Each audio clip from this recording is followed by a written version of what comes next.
My brother destroyed my research PC 1 week before graduation. My parents laughed at my tears. They had no idea that moment would end our family forever. I'm Ryan, 32 years old now, and the sound of my life falling apart didn't come with a scream or a dramatic crash. It sounded like a crunch, a wet electric crunch that I can still hear crystal clear when I close my eyes at night. Before I tell you how I ended up buying my parents' foreclosure property at auction and literally kicking them off the lawn they used to own, let me take you back to the exact moment I realized I didn't have a family. I had hostages, and I'd been playing hostage my entire life. Growing up, I was the practice kid. My brother Travis came along 4 years after me, and from that moment on, I became invisible. Travis was the golden child who could do no wrong. When Travis broke my stuff, Mom said boys will be boys. When I got upset, I was too sensitive. When Travis failed classes, they hired tutors. When I struggled, I wasn't trying hard enough. The pattern never changed. By high school, I'd learned my place. I paid for everything myself while Travis got everything handed to him. I worked 3 jobs to pay for college. Overnight diner shifts scrubbing floors, weekend landscaping hauling mulch, evening tutoring sessions. Took out loans I'd be paying off until I was 40. Bought used textbooks. Ate ramen most nights. Travis was on his 3rd attempt at community college, fully funded by Mom and Dad. He kept changing majors and launching failed schemes. Protein shakes, day trading, crypto, drop shipping. None of it worked, but they kept funding the dreams. But I made it through. Got my bachelor's in landscape architecture. My professors said I had real talent. Got accepted into a competitive master's program. Only took 15 students per year. I saved for 3 years to build a computer. Researched every component. Spent a weekend assembling it myself. When it booted up successfully, I actually teared up. This was mine. Something I'd built with my own money. I spent 6 months on my thesis, Sustainable Urban Park Design for Low-Income Neighborhoods, Native Plants, Accessible Pathways, Green Infrastructure, Community Spaces, worked every night after my shifts until dawn, CAD drawings, 3D renders, technical specs, cost analyses. The Sterling competition was my golden ticket, $15,000 prize, and guaranteed interviews at top firms. My thesis advisor said I had a real shot at first place. 1 week until my thesis defense. 1 week until graduation. 1 week until competition submission. Everything was ready. It was 2 p.m. on a Tuesday in late April. I got home from class and immediately smelled it. Burning electronics and cheap soda. The neon green kind Travis lived on. My stomach dropped. I opened my apartment door. Travis stood in my bedroom holding an aluminum baseball bat. My custom-built PC tower was knocked over. The glass panel shattered. But the worst part was the neon green soda dripping from the ventilation grate, pooling inside the case. I could hear the circuits frying. Pop. Crackle. Sizzle. The smell of burning plastic filled the room. Travis tossed the bat onto my bed, wiped his hands on his jeans, looked satisfied. My legs went weak. Inside that hard drive was 6 months of work. My entire thesis. Hundreds of CAD drawings. 3D renders I'd perfected over countless hours. Technical specs. Cost analyses. Everything for the Sterling competition. All drowning in soda. I whispered one word. Travis shrugged. Said he'd told me he needed a ride to the mall for his date with Brittany. I said I was busy. Well, now I wasn't busy. Problem solved. He smiled that cold smile that said he knew he'd get away with it. I walked forward slowly. My boots crunched on the glass fragments covering my floor. I reached out to touch the monitor. It was bent at a 45-degree angle where the bat had connected. The screen was completely black. Dead. I pressed the power button on the tower even though I knew it was pointless. Nothing happened. No lights, no fans, no startup sounds. Just silence and the smell of burnt circuits. Everything was dead. Mom's voice drifted in from my living room. Sounded cheerful and casual, like she'd just stopped by for a friendly visit. She and Dad walked into my room. They had emergency keys to my apartment. I'd given them copies years ago in case something happened. A real emergency. Apparently Travis needing a ride to impress some girl qualified as an emergency in their minds. Mom looked at the destroyed computer, then at Travis holding the bat, then at me standing there in shock. I waited for the scream, waited for her to explode at Travis, waited for her to demand answers, to yell, to grab him by the ear like she used to when we were kids, and he'd done something wrong. Instead, she sighed. This long, exasperated sigh like I was the one being unreasonable. She said my name in that exhausted tone I'd heard my entire life, the tone that meant I was about to be the problem again. Told me not to look so tragic. It was just a toy. Just a toy. 3 years of saving, 6 months of work, my entire future. Just a toy. I choked out the words. Told her that machine cost $3,000. That my thesis was on there. That my graduation literally depended on this. That the competition submission was due in 8 days, and everything was on that hard drive. Dad squeezed into the room behind Mom. He was a big guy. Took up space. He looked at the destroyed computer and actually chuckled. That low, rumbling chuckle that used to make me feel safe when I was little. Now it just made my skin crawl. Said $3,000 for a video game box. Told Mom he'd been right all along that I wasted my money. If I'd saved for a house down payment or started a college fund for my future kids instead of playing games, I wouldn't be crying right now. Called me immature, short-sighted. I tried to stay calm. Tried to explain one more time that it wasn't for games. That I was an architect. That I drew buildings. Designed public spaces. That this machine was my professional tool. That I needed it to do my actual job. The job I'd spent 6 years training for. Travis grabbed a bag of chips from my shelf. Some barbecue ones. Ripped it open and shoved a handful in his mouth. Crunched loudly while looking me dead in the eyes. Said I drew pretty pictures. That he was the one with real business ideas. Real money-making plans. Then he turned to Mom and asked if she'd transferred the money for his latest crypto investment. Said he needed to buy the dip before it was too late. Mom's entire face transformed. Went from annoyed to adoring in half a second. Her eyes lit up. She smiled at Travis like he'd just told her he was curing cancer. Said yes. She'd sent the money that morning. Told him to be careful. Said they believed in him. That he was going to make it big one day. I just stared at them. All three of them standing in my destroyed room like this was totally normal. My entire livelihood was literally smoking on the desk. The hard drive that contained 6 months of sleepless work was drowning in soda because my 29-year-old brother had thrown a toddler tantrum, and they were standing there discussing his crypto portfolio like I didn't exist. I said it clearly, enunciated every word, told them Travis broke it on purpose, poured soda on it because I wouldn't drive him around. This wasn't an accident. This was deliberate destruction of property. Mom waved her hand dismissively. Said Travis told her it slipped, that he'd been holding his soda and accidentally knocked it over. Asked why I always assumed the worst about my brother. Said I'd been jealous of him since we were kids and it was ugly. Really ugly. Time to grow up. Jealous? I pointed at the wreckage with a shaking hand. Told her this was a crime. Actual destruction of property. That bat didn't just fall from the sky. The glass didn't shatter itself. The soda didn't pour itself into the ventilation grate. Mom's voice went sharp. Told me to stop being so dramatic. Said I was tearing this family apart over a piece of metal. That family comes first. Always. No matter what. That I needed to remember that. Dad stepped closer and put his hand on my shoulder. It felt like a clamp. Heavy and controlling. Told me they'd buy me a notebook. A nice paper one from the office supply store. Maybe a few pencils. Said maybe I should have printed my homework out like people used to do back in his day. That working by hand builds character. Makes you appreciate things more. Travis snorted through his mouthful of chips. Sprayed crumbs everywhere. Told me not to act like I was the only one who mattered. Said the world didn't revolve around me. That maybe this was good for me. Teach me some humility. Something inside me snapped. But it wasn't loud. Wasn't dramatic. It was quiet. Like a cable being cut. Like power being severed from a machine. I looked at them. Really looked at them. Saw Mom clutching her purse with both hands, her eyes constantly darting to Travis to make sure he was okay. Saw Dad standing there with his chest puffed out, refusing to understand anything that didn't involve manual labor or sports scores.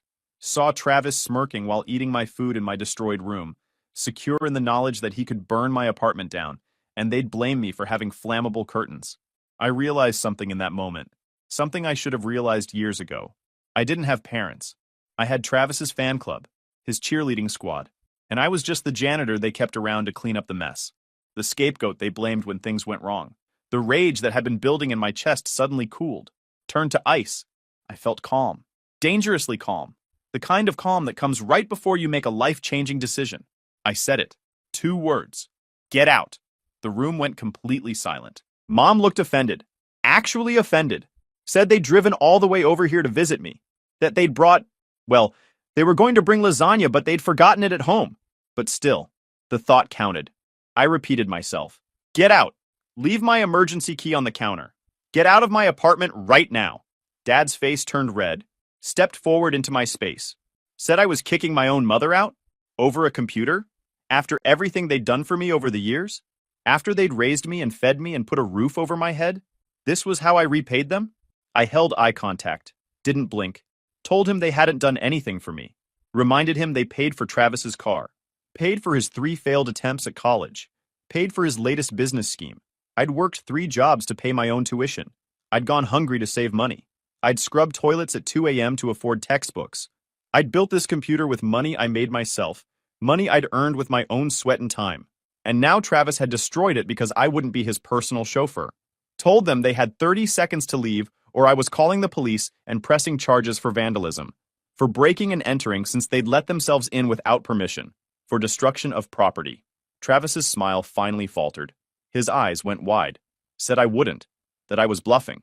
Told Mom to tell me I wouldn't actually do it. Mom looked at my face. Really looked at me. Maybe she saw something she hadn't seen before. Maybe she saw that I'd changed. That I wasn't the scared kid who'd take their abuse anymore. That I'd finally had enough. She spat the word fine. Said if I wanted to choose a machine over my own flesh and blood, go ahead. But not to expect them to come running when I was lonely and miserable. That I was making a huge mistake. That I'd regret this. She grabbed Travis's arm and pulled him toward the door. Snatched the emergency key from her purse and slammed it down on my kitchen counter hard enough that I heard it bounce. Told Travis his brother was having a tantrum and they were leaving. They shuffled out. Dad muttered something under his breath about the ungrateful generation and kids these days. Travis shot me one last glare over his shoulder, but there was something else in his eyes too. Fear. Real fear. Like he'd finally realized I might actually follow through. The door slammed shut. The silence that followed was deafening. I could hear my neighbor's TV through the wall. Could hear traffic outside my window. Could hear my own breathing. But inside my apartment, the silence pressed down like a weight. I sank to the floor right there in my doorway. Put my back against the wall. Put my head in my hands. The smell of burnt electronics was overwhelming. Made me nauseous. I wanted to scream. Wanted to punch the wall. Wanted to throw something. But I was too tired. Too devastated. 6 months of work. Gone. My thesis defense was in 7 days. The competition deadline was in 8. I was done. Finished. Years of work and sacrifice all destroyed because my brother was a spoiled child in a grown man's body. Then a thought hit me. I scrambled to my feet, nearly slipped on the glass shards, dropped to my knees and crawled under the desk, shoving aside the sticky cables and destroyed components. I'd hidden something under there. A failsafe, insurance, a small ruggedized USB drive, one of those heavy-duty ones meant for construction sites and outdoor work. I'd velcroed it to the underside of the desk frame where nobody would see it. A backup location I'd never told anyone about. My hands shook as I felt for it. Please be there. Please be there. Plastic. Cool, hard plastic. I ripped it off the Velcro strips and held it up to the light. The drive was dry, completely intact. No soda damage. No physical damage. Perfect. I'd been backing up my thesis every single night before bed. Old habit from years of Travis breaking my stuff when we were kids.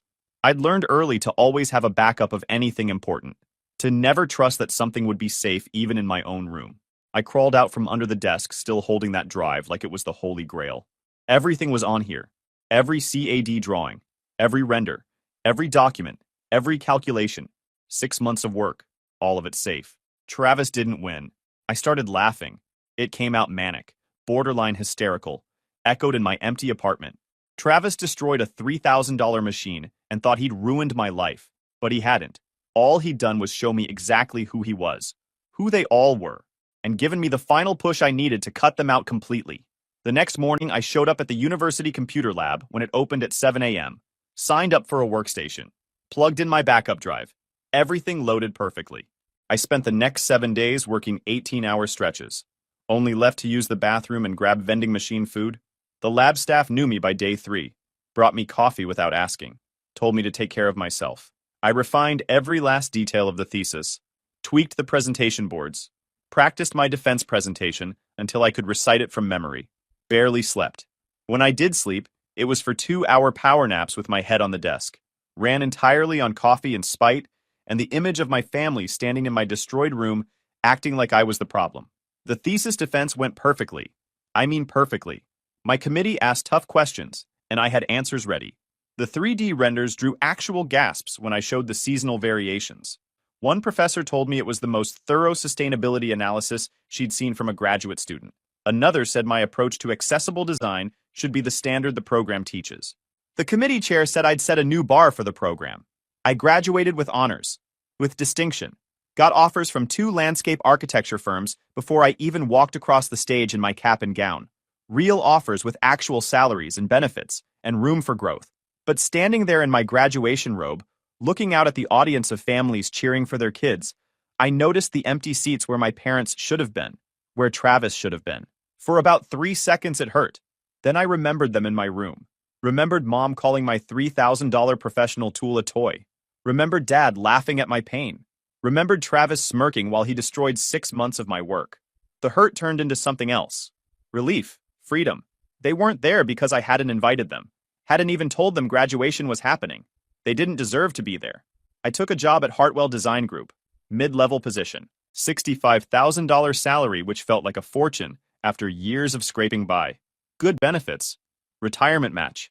Actual paid time off. Started working on commercial projects. City parks. Community centers. Residential developments. I was good at my work. Better than good.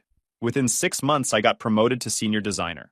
Within a year, I was leading projects. Within 2 years, I was pulling in 6 figures. My boss told me I had instincts most designers took a decade to develop.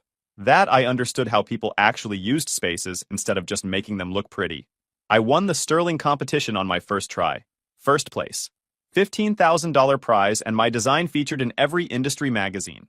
Firms I'd admired for years were suddenly reaching out, asking if I was interested in partnership tracks. I never called my parents. They never called me. Complete radio silence for 3.5 years. It was like we'd mutually agreed to erase each other. And honestly, I slept better than I had in my entire life. No more Sunday dinners where I was the punching bag. No more guilt trips about not helping Travis enough. No more being compared to my brother and found lacking. Just peace. I dated. Had relationships. Eventually met a woman named Natalie who worked in graphic design. Smart. Independent. Had her own goals and didn't need me to complete her. We got serious. Moved in together after a year. Adopted a rescue dog. Life was good. Better than good. Stable. Healthy. Normal. Then one night, 3.5 years after I'd kicked my family out of my apartment, my phone rang. Unknown number. I almost ignored it. Something made me answer. It was my grandfather. My dad's father. We'd been close when I was a kid. He used to take me fishing. Taught me how to use a table saw in his workshop. Always slipped me $20 when Mom wasn't looking. But after the blow-up with my parents, I'd lost touch with most of the extended family. Dad had probably told everyone I was crazy or unstable or whatever story made him look good.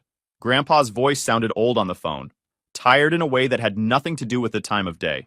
He said he'd heard what happened 3 years ago, that Dad had given him some story about me accusing Travis of destroying my property over nothing and cutting the family off because I was jealous. But Grandpa didn't buy it. He'd lived with Dad long enough to know how he operated. Plus, he remembered all the times Travis broke my stuff when we were kids, and I got blamed for being careless. He asked if we could meet for coffee, said there was something important he needed to discuss. Something about his estate and the future. We met at a diner near his place 2 days later. Grandpa looked frailer than I remembered. Thinner. Moving slower. He ordered black coffee and apple pie. Got straight to the point like he always did. He was sick. Stage 4 lung cancer. Doctors had given him 6 months tops. He'd been putting his affairs in order, updating his will, deciding what to do with his property. He owned a house up by Cedar Lake, a beautiful property he'd built himself back in the 70s. 3 acres of pine trees, private dock, stone fireplace, hardwood floors he'd laid by hand. The place was worth close to $1 million now, with the way waterfront property values had exploded. In his original will, everything was supposed to go to Dad. The house, the land, everything. But Grandpa wanted to change it. Wanted the house to go to me instead. I asked why. Not because I didn't want it, but because I needed to understand. Grandpa said he'd talked to Dad last month. Asked him how I was doing. Dad told him I'd gone crazy. Made up lies about Travis destroying my computer. Cut the whole family off because I couldn't handle that Travis was more successful than me. Said I'd always been the problem child. Jealous. Unstable.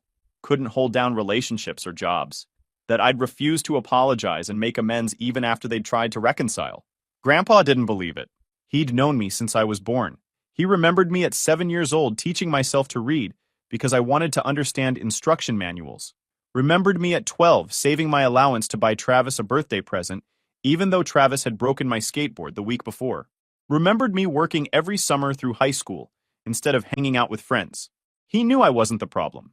So he called my aunt, called a few cousins, got the real story. How Travis had destroyed my thesis computer right before graduation. How my parents had laughed at me. How I'd kicked them out and never looked back. How I'd graduated with honors and built an actual career, while Travis was still bouncing between get-rich-quick schemes. Grandpa looked me in the eyes and said his son had failed as a father, that he'd raised a man who couldn't see what mattered, who'd chosen favorites and let the golden child destroy the good one. Grandpa said he wanted to make sure I had something solid, something no one could take away.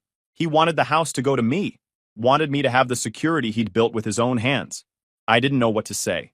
This house represented generational wealth, stability, everything I'd been working toward, everything my parents had denied me. 3 months later, Grandpa passed away, went peacefully in his sleep according to the hospice nurse. The funeral was tense. Dad assumed the house was coming to him. He'd already looked into selling it. Told Travis they'd split the money 60-40, use it to fund Travis's latest business venture. Some mobile app idea that would definitely make millions this time. The will reading happened the following week. I showed up in the suit I wore to client presentations. Dark gray, professional. Dad and Mom and Travis were already there, looking smug, looking like they'd already won. Mom was dressed like she was going to a party. Travis wore a graphic t-shirt with a hole in the armpit. The lawyer was an older woman with sharp eyes and zero patience for nonsense. She read through the smaller items first. Some savings bonds split between various grandchildren. A vintage car collection that went to my uncle. Some tools and equipment for other family members. Then she got to the house. The big one. The $1 million property. She read Grandpa's exact words. The Cedar Lake property and all its contents, including the land, dock, and all structures, to go to Ryan Mitchell, my grandson, in hopes that it serves as the foundation he deserves and never received from his father. You could have heard a pin drop. Dad's face went from smug to confused to red to purple in about 5 seconds. He stood up so fast his chair fell backward and clattered on the floor. Started yelling that the will was invalid, that Grandpa wasn't in his right mind at the end, that I'd manipulated a dying old man, poisoned him against his own son, that I'd probably lied to Grandpa about Travis destroying my computer, that I'd always been a manipulative little liar. The lawyer didn't even blink, said in this calm, professional voice that Grandpa had been evaluated by 2 separate doctors before signing the updated will. Both confirmed he was fully mentally competent, sharp as ever, knew exactly what he was doing and why. The will was airtight, notarized, witnessed, filed properly. The house was legally mine, and there was nothing they could do about it. Travis called me a snake, said I'd stolen his inheritance, that Grandpa had promised him that house years ago. Mom started her crying performance, the fake kind where no actual tears come out. Said, how could I do this to my own family? How could I turn Grandpa against them? Asked what kind of person I was. Dad threatened to contest the will in court, sue me for manipulation or undue influence or whatever he could think of. I looked him dead in the eyes and told him to go ahead and try. Reminded him that I had a lawyer now too, a good one, and that Grandpa had documented everything including the reasons for his decision. Then I walked out, left them sitting there with the lawyer, didn't say goodbye, didn't look back. The house was more beautiful than I remembered from childhood visits. Needed work, yeah. The roof had some missing shingles. The deck was rotting in places. Windows were old and drafty, but the bones were solid. Grandpa had built things to last. I spent the next 8 months renovating, hired contractors for the major stuff like the roof and foundation work, did some of the cosmetic work myself on weekends. Natalie helped me pick out paint colors and light fixtures and furniture. We stripped the old wallpaper and repainted everything in clean whites and soft grays. Refinished the hardwood floors until they gleamed. Updated the kitchen with new appliances and quartz countertops. Replaced all the windows with energy-efficient ones. Built a new deck with composite materials that wouldn't rot. The place transformed. Looked like something from a home design magazine. But here's the thing. I wasn't keeping it as a vacation home for me and Natalie. I had a different plan. A better plan. During those 8 months of renovation, my parents contacted me exactly once. A text from Mom's number. Short and to the point. Said they needed help. Financial help. Dad's construction business had failed. He'd taken out a second mortgage on their house to keep it going. Then he'd taken out a third to fund Travis's latest scheme. Some subscription box service for men that was supposed to revolutionize the market. Except Travis had never actually researched the market or figured out logistics or done any actual business planning. Just spent $60,000 on inventory and a website and assumed customers would magically appear. They didn't. Now mom and dad were facing foreclosure on their house. The house they'd lived in for 30 years. The house where I grew up. They needed $80,000 to bring the mortgage current and avoid losing everything. Mom's text said it was my duty as a son to help. That family sticks together in hard times. That this was my chance to show I was the bigger person. That surely I could spare $80,000 from my inheritance. The house was worth almost $1 million. What was $80,000? I didn't respond. Just screenshot the text and saved it in a folder on my laptop labeled Evidence. Figured I might need documentation of their entitlement later. 2 months after that text, their house went into foreclosure. The bank seized it. They had to move out with whatever they could fit in Travis's car and a rented U-Haul. Ended up in a cramped 2-bedroom apartment across town. Travis moved in with them because his latest girlfriend had kicked him out after he spent her rent money on more inventory for his failed business. I heard all this through my aunt who'd stayed in touch with me after Grandpa's funeral. She felt bad for them, but also admitted they'd done it to themselves. Said Dad had always been terrible with money, and Travis had always been enabled to fail. She told me Mom and Dad were telling everyone who'd listen that I'd refused to help them, that I'd inherited $1 million property and couldn't spare $80,000 from my own parents, that I'd cut them off out of pure spite, playing the victim card as hard as they could. What they didn't know was that I'd bought their foreclosed house at auction. I'd set up a shell company specifically for this purpose. Miller Property Holdings, LLC. Completely legal, completely anonymous. Paid cash, below market value because it was a foreclosure and needed work. The whole transaction was done through lawyers and title companies. My parents had no idea their former house now belonged to me. I didn't tell them. Just let them live in their cramped apartment. Let them struggle with bills and blame me for their problems. Meanwhile, I kept working on Grandpa's house, kept building my career, kept living my life. Natalie and I got engaged. She understood what I was doing even before I told her the full plan. Said she was proud of me for breaking the cycle, for not letting them drag me down.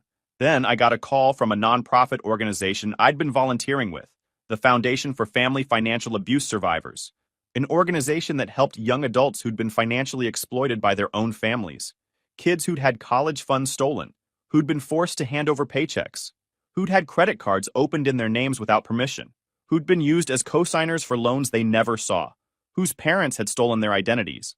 The stories were brutal and way more common than people realized. The executive director asked if I'd be willing to help them develop a residential program.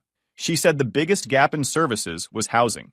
These kids needed somewhere safe to live while they rebuilt their lives, while they learned financial literacy and job skills and got counseling, while they repaired their credit and saved money, and figured out who they were outside of family dysfunction. She said they'd been looking for a property for 2 years, but couldn't find anything affordable. Everything was too expensive or too small or in bad neighborhoods. She asked if I knew anyone who might donate property or fund a purchase. I told her I might have a solution. 2 weeks later, I signed the papers. Grandpa's house officially became property of the Miller Haven Trust, a nonprofit organization I'd set up specifically for this purpose. The house would provide free housing for up to 6 young adults at a time, renewable 6-month stays with extensions available, job training through partnerships with local businesses, financial literacy courses, credit repair assistance, mental health counseling, everything these kids needed to get back on their feet. The grand opening was scheduled for a Saturday in June. Beautiful weather, clear skies, perfect temperature. We'd invited local media, city council members, major donors, community leaders. It was a big deal. My picture was in the newspaper. Local TV stations sent a reporter. The house looked incredible. We'd planted gardens full of native plants, built a workshop in the old garage for teaching trades, set up a computer lab for resume writing and job applications, furnished every bedroom, stocked the kitchen, made it a real home. I was setting up chairs on the lawn that morning when a rusted sedan pulled into the driveway. My stomach dropped. I recognized that car. Had seen it in photos my aunt posted on social media. Mom, Dad, and Travis climbed out. They looked rough. Dad had gained probably 50 pounds. Mom looked older, harder, with deep lines around her mouth. Travis's clothes were wrinkled and stained, his hair greasy. They walked up the driveway slowly, looking around at the renovated property with confused expressions on their faces, probably wondering what I was doing here. Mom spotted me, and her face lit up with fake warmth, called my name like we were old friends. I stood there holding a stack of programs. Natalie appeared at my side immediately, took my hand, showed a united front. Dad spoke first, said they'd heard I was doing something with Grandpa's house, thought they'd stop by and see what I was up to. His voice had that forced casual tone that meant he wanted something, probably money. I told them clearly they were trespassing. This was private property. They needed to leave. Travis spoke up, his voice rough, said this was Grandpa's house, that it belonged to the family, that I couldn't just keep them out. I corrected him. Said it belonged to the Miller Haven Trust, that it hadn't been Grandpa's house for almost a year, that they were not family. They were the people who'd tried to guilt me into paying off their foreclosure after spending decades treating me like garbage. Mom took a step forward. Her eyes were already filling with tears. I recognized the performance. Waterworks number 4. Her signature guilt trip move. She said my name in that wounded voice. Said they'd paid for their mistakes. Done their probation. Suffered enough. Said they were living in a tiny apartment. Barely scraping by. Begged me to see that they needed help. I echoed the exact words Dad used to say to me when I needed help. Said it sounded like a budgeting problem. That maybe they should have planned better. Dad puffed out his chest. Said they forgave me. For everything. For sending them to jail. For humiliating them. For cutting them off. Said they realized family was more important than grudges. That they were ready to move past all this. Ready to be a family again. The audacity was breathtaking. They were standing on property I owned. Destitute because of their own terrible choices. Offering me forgiveness. Travis stepped forward. Looked at the renovated house with greedy eyes. Said since I had a big place in the city, and this house was so big, maybe they could stay here. Just temporarily. To get back on their feet. Said he could help maintain the property. Mom could cook and clean. They'd earn their keep. Mom nodded eagerly. Said it would be perfect. They'd be the caretakers. Handymen. Housekeepers. I wouldn't have to hire strangers. Family looking after family. I looked at all 3 of them. Really looked at them. They hadn't changed. Not one single bit. They still saw me as a resource to be used. A bank to be robbed. A safety net they could fall into whenever they screwed up. They genuinely believed that enough time had passed that I'd forget everything. That I'd let them back in. I asked calmly if they wanted to live here. Dad said it would help them so much. Called me son for the first time in years. Said it would help me heal too. That having family around would be good for both of us. I said I understood their position. Then I turned and pointed to the sign I'd installed by the front gate that morning. It was covered with a blue tarp, ready for the official unveiling ceremony in a few hours. I told Travis to go ahead and pull the tarp down. He looked confused but walked over and yanked the rope. The tarp fell away. The sign was beautiful. Professionally made from polished oak with gold engraved lettering. It read, "The Miller Haven, a sanctuary for survivors of family financial abuse and exploitation." Below that, in smaller letters, providing housing, education, and support for young adults rebuilding their lives. All 3 of them stared at it. Travis's mouth hung open. Mom actually gasped. Dad's face went red. Dad demanded to know what this was. I explained calmly that it wasn't a vacation home, that as of yesterday, this property belonged to a nonprofit trust, that I donated it specifically for this purpose. I walked closer to them, told them that starting next month, this house would host 6 young adults who'd been kicked out, exploited, or robbed by their own families. Kids who'd had their college funds stolen, who'd been forced to co-sign loans, who'd had their credit destroyed, who'd been used and abused and thrown away. This would be a place where they could live rent-free while learning trades and rebuilding their credit. A place where they'd be safe from people exactly like my parents. Mom's face went completely pale. Said I'd given it away. Grandpa's $1 million house. To strangers. To people we didn't even know. I said they weren't strangers. They were my real family now. Because family isn't about blood or biology. Family is about the people who have your back. Who support you. Who believe in you. Who don't destroy your life's work because they're bored. I told her she wasn't my family. She was just the woman who gave birth to me. That's it. Biology. Nothing more. Travis lost it. Started yelling that I was insane. That I'd given away $1 million just to spite them. That I was a vindictive psychopath who cared more about strangers than his own blood. I stayed completely calm. Told him I didn't do this to spite them. I did it so the next kid who has his thesis computer smashed by a jealous sibling, or his college fund stolen by selfish parents, or his credit ruined by people who were supposed to protect him, has somewhere safe to go. I built the safety net they stole from me. I became the parent to these kids that my parents never were to me. The silence was complete. Birds were singing in the trees. Water was lapping against the dock. Cars drove by on the road. But in our little circle, the air felt dead. I pointed toward the road, told them to get off my property before I called the police. And this time, I wouldn't ask for a plea deal. This time, I'd make sure they faced every possible charge. They didn't scream, didn't argue. They just deflated. Like someone had let all the air out. Reality finally hit them. There was no inheritance coming. No golden child rescue. No safety net provided by the son they'd abused for 30 years. Dad looked at the house one last time. A house that should have been his. A house he'd lost because of his own failures. A house that was now a fortress protecting people from men exactly like him.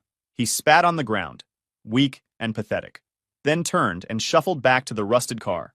Mom looked at me for a long moment. I thought she might finally apologize, finally acknowledge what they'd done. Instead, she whispered that I was a cruel man, that I'd regret this, that God would judge me for abandoning my family. I told her I was counting on it, that I'd gladly explain my choices to God. Travis said nothing, just stared at me with pure hatred, the look of a parasite finally realizing the host has immunity. They got in the car. Engine sputtered and coughed before catching. Black smoke poured from the exhaust. They backed out of the driveway, tires crunching on gravel. I watched until the car disappeared completely. Natalie squeezed my hand, asked if I was okay. I took a deep breath, checked my pulse. Steady. Hands weren't shaking. No fear. No guilt. No second thoughts. I told her I was free. Actually free for the first time in my life. If you enjoyed this video, please hit that subscribe button. It really helps the channel and help us bring you more and better stories. Thanks.